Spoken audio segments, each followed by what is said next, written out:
this must not be the real thing.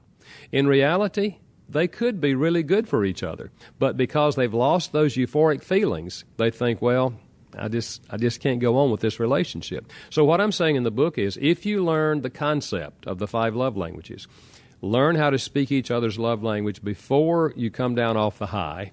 Then when you come down off the high, you still have warm feelings for each other, and now you can evaluate the relationship on the other issues, such as our attitudes toward money, our values, and what our goals in life. So you can look at the more realistic issues and make a better decision about whether to continue the relationship and perhaps move into marriage or to break up the relationship. Well, this is an eHarmony generation where there's lots of psychological profiling and matching being made in that way. I can see how the 5 love languages for singles can be a great way to talk about compatibility issues and to find someone who complements your love language, understands your love language, and you understand theirs.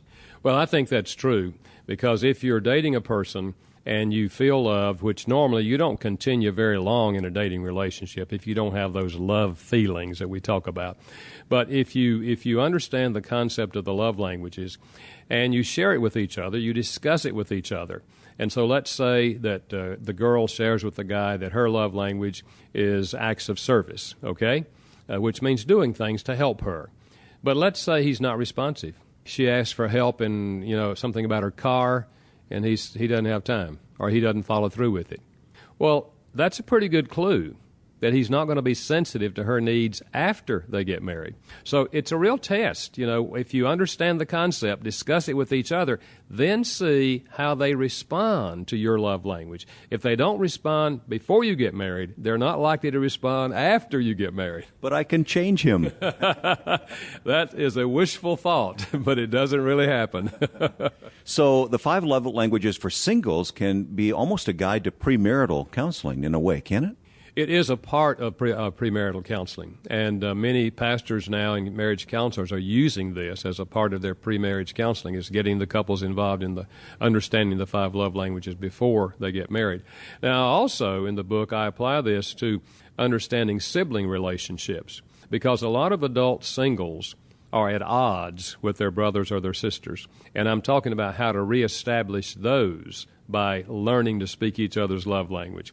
So I try to deal with all the singles relationships. I deal heavily with the dating relationship and, deciding whether to move to marriage or not and what are the pitfalls of dating and that sort of thing.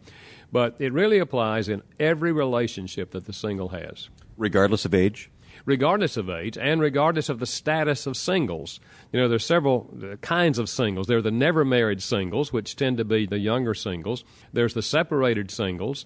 There's the divorced singles. There's the single parents. And I have a chapter in there that will help single parents on how to apply this to their children, which is really important for single parents because they have to be the one who is now communicating love to that child many times. Sometimes you have the help of your ex-spouse, and sometimes you don't. So I'm covering all categories of singles in this book, college age and up.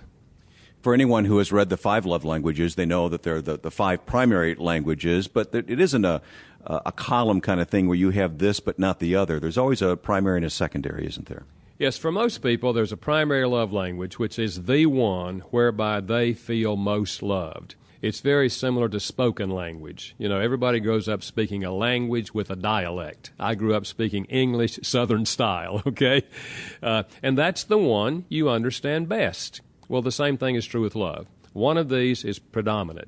And then there's a secondary, often very close, and then the other 3 fall in line under that. Mm-hmm.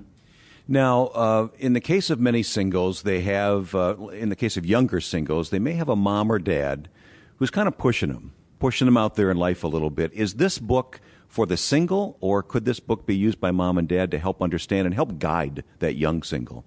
Well, this book is specifically written to the single, to the young single, or the older single, college age and up. Really not specifically written for the parents, but I think if a parent read the book, it would help them understand their relationship with their single adult. That is, if the parent realizes that the relationship between their adult child is strained, this book would probably help them understand why it is strained. Let's back up a little bit and talk about singles in this culture. You talked about the categories of singles, and of course they're all ages, all shapes and sizes, all circumstances.